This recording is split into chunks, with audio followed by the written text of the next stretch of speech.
Hi there. My name is Ryan Bright. If you're watching this, you probably already know that.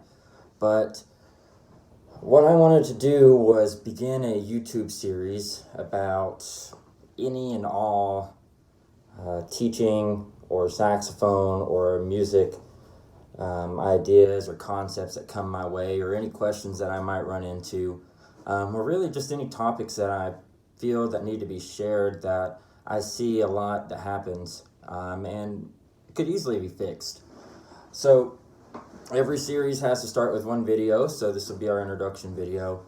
And what I want to talk about today is dealing with negativity that seems to be all around us in our world today, without going too much into why it's all there. You could make the argument of social media and all of those things, but without going into why we have negativity, I want to delve into how to go against the negativity and bring positivity into your teaching. And the other thing I want to talk about is how you build a standard for your classroom, for your studio, for your singular student, and doing it healthily and positively. You don't want to do it with negativity, and you don't want to do anything that brings in a toxic environment to your life or your students' lives. So, talking about those things, how do I deal with negativity when it comes to my students and when it comes to my teaching? First, you have to acknowledge that negativity exists. You're going to have things that come up that are out of your control, that are out of your students' control, that you have to just take on head first. And you have to acknowledge those things, but don't let them define the situation that's going on. What I find that helps a lot is if I notice a student struggling, I'm never going to call them out and say, hey, you're not on your game, or what's going on. I'm going to say, hey, is something going on? I just noticed you're a little off today. And you never force the student to talk about it, just like you wouldn't want someone to force you to talk about it. If it's happening to you as a teacher, as a person, you've got to find an outlet for it. And sometimes that might just be writing it down. Sometimes that might be talking to your significant other or your best friend. Sometimes it's talking to a therapist. The worst thing I think you can do is delve on that negativity. Like, sit on it and just let it stew. It doesn't do anything good for you.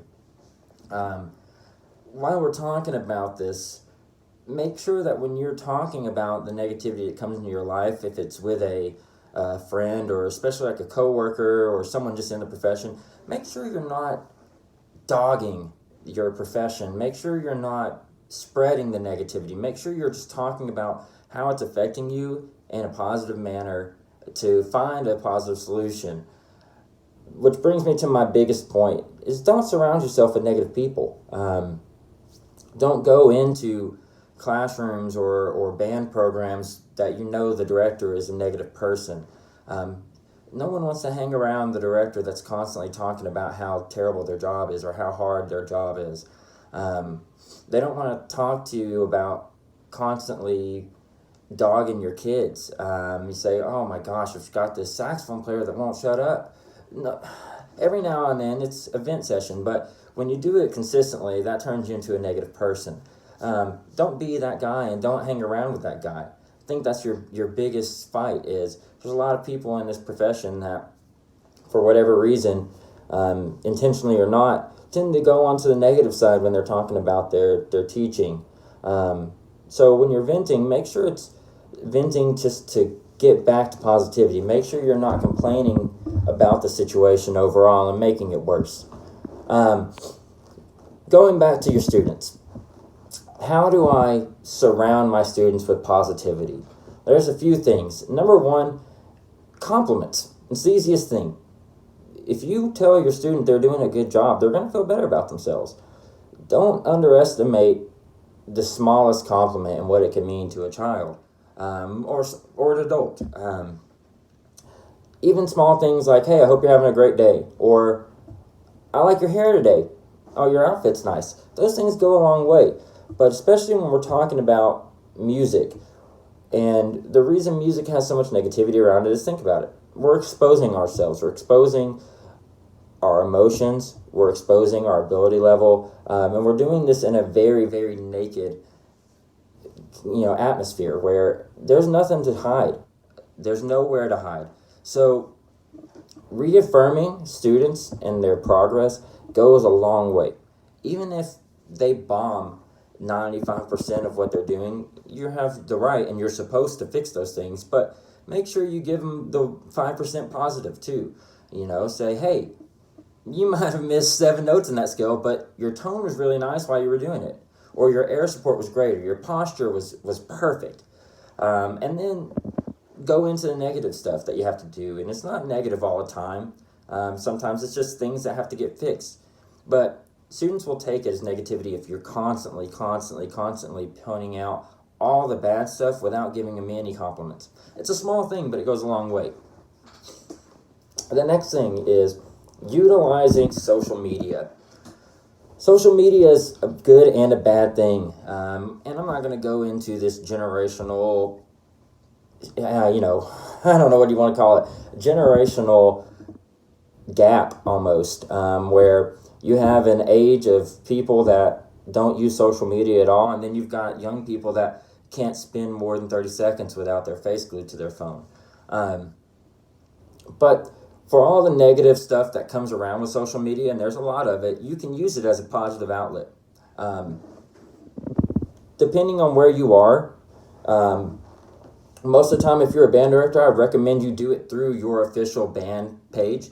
Have a Facebook page, an Instagram page, a Twitter page that is approved by your principal, and you have to make sure you have all of the students' liability and the acknowledgement that they're going to be used on the social media page first. But utilize social media. If you're a private teacher, utilize it, and that one could be your personal page if you want. I typically use mine, but my personal page is turned into more of a teaching page with a little bit of personal life sprinkled into it. But how do you utilize the social media in a positive way? Small things. If a student does really, really well at an audition and makes their chair, post about it. Say, congratulations to blah, blah, blah flute player for making 3rd chair at their regional conference band. Or if a student goes above and beyond in your band program, maybe have something that says, this is our performer of the week or outstanding student of the week, and take their picture, post it on your Facebook page, and so everyone can see what you're doing in your program. I love posting just in general concerts, pictures that I take with my students at concerts or when they're with guest artists. It does a couple of things. One, it's a great way for the kids to see that you care about them. 2, when you go back and you look at the pictures, even 3 or 4 years ago, you can kind of see how they've grown and all of the accomplishments that the students have made. But more importantly, what you start to build is healthy, not necessarily competition, but a healthy want to be recognized, and a positive way to do that. It's one thing to say, good job for making this audition when you say it to your band, but when all the parents and community members get to see what you're doing and see those students excel, other students want to excel and get on that page as well. But I think the most important part is making sure that students know you're going to do that, and you don't ever use it in a negative fashion. You don't want to highlight the same student over and over and over for small things. Make sure that they're very big accomplishments, and make sure that you do it consistently. If you have someone make their regional clinic, make sure that you're acknowledging every single person as long as you're doing this. Because the moment that you miss one, you're going to have some hurt feelings, and that's, understandable. If I were a student and I've seen 15 people get recognized for my same accomplishment and I didn't get it acknowledged as well, I'd feel like there was a little bit of a personal issue going on. So make sure you're consistent when you're doing this.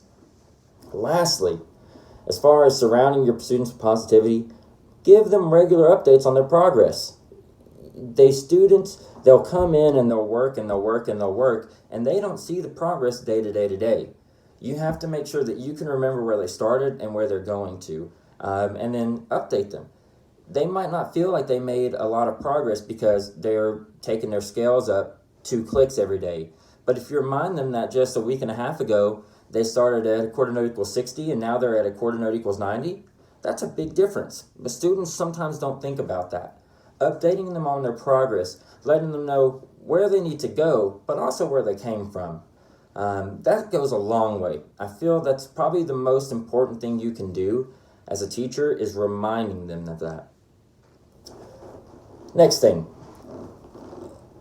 without going too far into my teaching methodology and my school of thought, I attribute my biggest success to be setting a standard that is easy to achieve. And that standard is healthy and it's positive. It's never a negative standard. You don't ever berate a student for not making their goal. You never berate a student for not reaching your standard, but you always try to bring them up to it. So, how do I set this standard if I'm a new teacher, or maybe I'm a teacher that's trying to bring in a new standard? Well, first thing I do when I meet a new student, I say 3 things every single time. First thing I do is I tell them I'm always going to be open and honest with them. Whether it be about their progress, whether it be about their current level, their future level, their potential, how I think they're doing. I'm always going to be open and honest with them. So if a student's struggling, I'm not going to tell them that they're doing great. I'm going to be open and say, this is what needs to happen. But I'm always going to do it with a positive manner and always have a solution on hand. So if I tell a student, that wasn't great, that wasn't good enough at all, you're not going to get to where you need to be playing like that. If I just left it there, that's negative. And that can leave a student feeling a lot to be desired. You know, they're not going to come to their next lesson prepared. They're not going to be excited about their next lesson. But if I tell them that and I say, however, we can improve by doing this, this, and this, and showing them how to do everything you want them to do, that puts a positive spin on it, because the student will now then know what's wrong, then how to fix it, and know that you are on their side through that process. Second thing I tell them is I'm never going to treat them negatively. I'm not going to sugarcoat and lie to them about their progress, and this kind of go hands in hand, but if a student comes in and can't play a lick of their music and has terrible tone, the worst thing you can do is say, wow, that was really good. Okay, well, let's keep going on something different. And then in your head, you're thinking, wow, this is the worst thing I've ever heard. That doesn't do anything for anybody.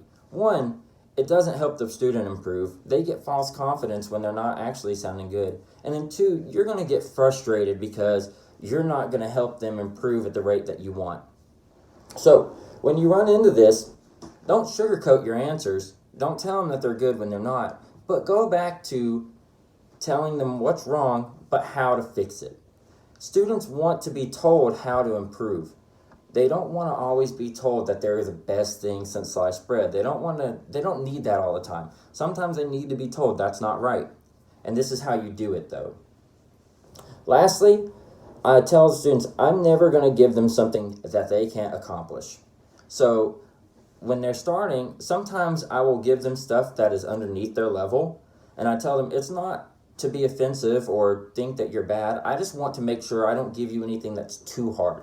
I want to make sure that I learn your playing level, your capabilities, your strengths, and your weaknesses before we start diving into the hard stuff. If I'm working with a new student that's a junior in high school, I have no idea what their range is. I don't know what their capabilities are. So I can't just jump in and treat them like the juniors that have been studying with me for 5 years.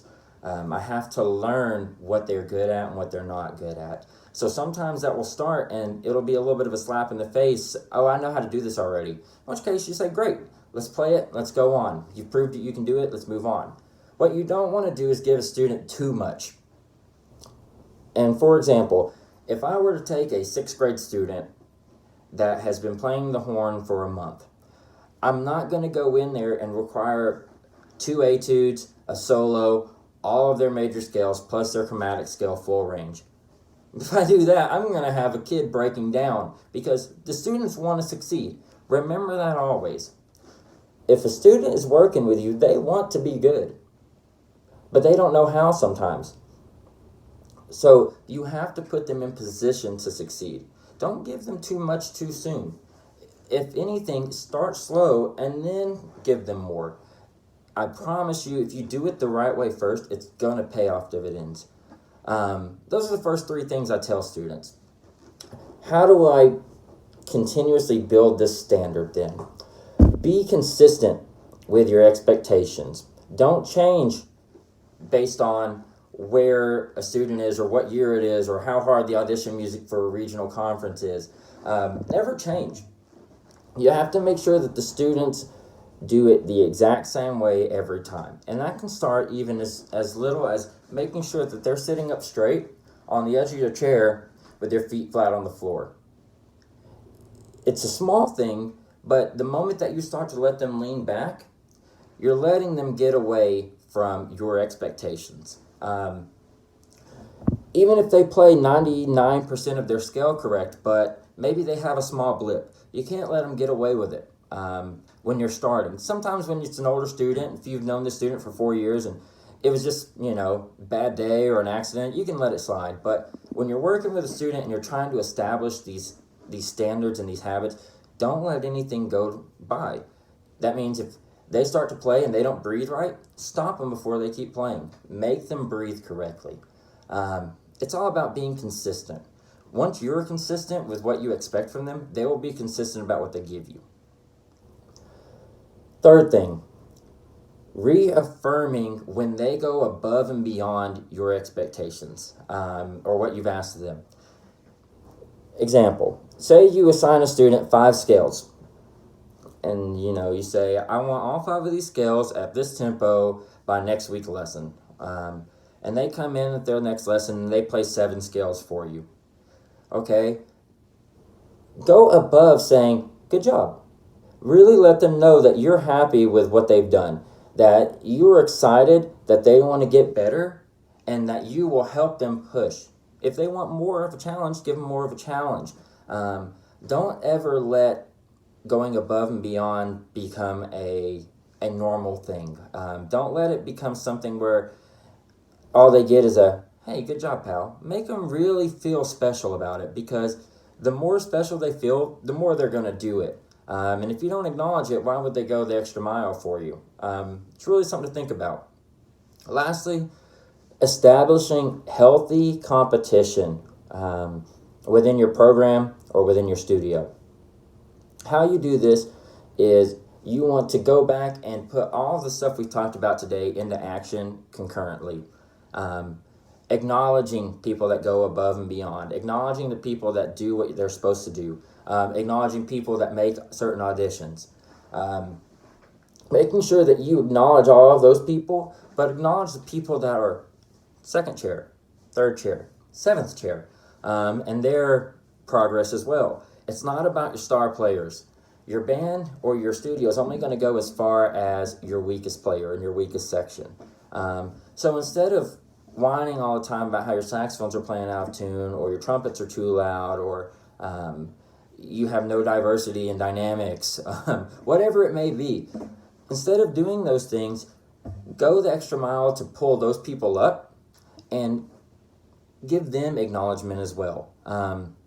You want to use your star players as examples, or your star section as examples. So, if you have a phenomenal clarinet player, have them stand up and go sit behind the rest of your clarinet section and point out stuff that can be fixed. If you've done it right way, then your students aren't going to get mad that star player number 1 is being highlighted. Instead, they're going to realize that everyone is trying to get better, and star player 1 wants clarinet number 9 to get good just as much as they want to be good. Healthy competition stems from letting your students thrive and letting your students talk to each other about their successes and their failures. And the moment that you start to see it become a negative thing, you have to talk to them about it, because With any competition, toxicity will start to come in, but you have to talk about it and acknowledge it and say, when we say competition, it's not one against the other. Competition is constantly building the person next to you up. Don't ever say, okay, well, this you got second chair, you didn't make first chair, so you lost the competition. It's not how it works. You have to constantly pull each other up. So first chair always feels threatened by second chair, which feels threatened by third chair and fourth chair and so on. And this is probably the hardest thing to learn. And I'm not saying I'm a master of it, but the last example I'll give you is I had 3 All-State students that were in the same section in their band. One of them went on to be a phenomenal saxophonist. He's at Indiana University right now. And the other 2 went on to be non-majors in college. But all 3 of them made All-State. Some of them were in the same year of All-State. But instead of letting them compete against each other in a negative way, I made them bring each other up. So what I did was I found an outlet for them. I found a quartet setting where they can utilize their talents together to make better music. What this does is it makes that third chair kid, even though he made All-State, he's third chair in his band. Doesn't mean he's bad. You have to reaffirm that just because you're not first doesn't mean you're terrible. You're not bad. It just means the person in front of you is slightly better, and you can always rise to that level and push them. So going to the outlet, finding a way for them to recognize their talent. Chamber group is perfect for this. If you have a 5th chair clarinet that's okay, but it's kind of struggling, pair them with the 1st chair. Put them in a quartet together, or maybe find a clarinet choir. Any outlet that you can do to praise their abilities while showing them that they have room to grow. That's the way you build healthy competition. It's not pitting one student against another. And the last thing I'll say about that is it's very easy to feature your star players over and over and over. But if your concert program has 4 alto saxophone solos, don't give it to the same person all the time. Give them 2 of them, and then let the second chair have one, let the third chair have one, because they're capable players. The only time that doesn't work is if your second and third chair can't play, and in which case you have to bring them up and teach them how to play. So that's all I have to say about setting your standard for now. It's a really hard thing to do, and it takes time. And you're going to have a lot of frustrating days where students push back. You're going to have a lot of frustrating days where you don't think you're doing the right thing. And the most important thing is to stay consistent and to stay positive. Don't ever let yourself get worn down by doing the same thing over and over. Because if you think that it's going to make a difference, you have to stick with it. And your students will thank you down the road. You might have a few students quit. You might have a few students that give you pushback. But at the end of the day, the kids that buy in, the kids that stick around, they're going to thank you for it because they're all going to get better. And you are going to have an easier time down the road. Because once you have this standard set, the students take care of the rest.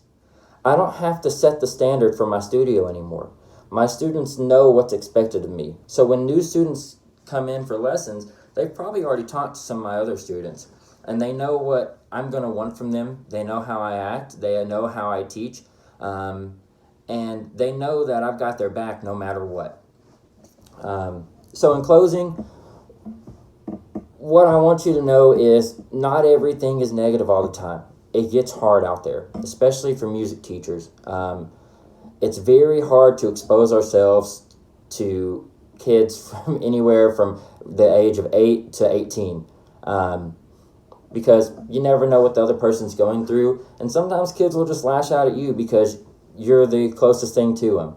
But remember, kids need you. And you have to take care of yourself. And if you can't do that, then you can't take care of those kids. Don't let the negativity live in your brain. Push it out and find positivity. And if you aren't sure if you're living with negativity, go talk to somebody that you know is the most positive person you know. And find the most positive teacher. Talk to them about what you're feeling, what you hear, how your day goes, your routine, and they'll kind of tell you, hey, you're doing great, or hey, there's a little bit of negativity in here, and this is what I do to combat it. As always, I'm always open to hear questions. Hopefully, this will become a regular thing. We'll talk about a wide array of topics, but one of the things that I want to do is open this up for questions. Whatever you guys want to hear about. Sometimes that'll be saxophone specific. It might be about a specific technique that I use in teaching. I don't claim to have all the answers, and there's a lot of places I want to grow, but I feel as one of my strengths as a young teacher is being able to relate to people, and I hope that I can help other young teachers, because what we need are more teachers that care. At the end of the day, you've got to care. I hope this video has been helpful. I hope you've gotten some good information. If you have any questions about anything I've talked about, shoot me a message and let's talk about it. Or maybe it's something I can expand on in another video. I know that some of the stuff I want to talk about is delving more into this standard and how to build your culture. So that's going to be a full video. It's just how to build culture and what culture means. There are videos I'm going to make about how to teach beginning saxophones, or how to tame your saxophones. So I do have ideas for videos, but I'm always looking for more. So go onwards. Make sure that you are supporting your students, but make sure you're taking care of yourself too. The most important thing you can be is positive. Thanks, guys.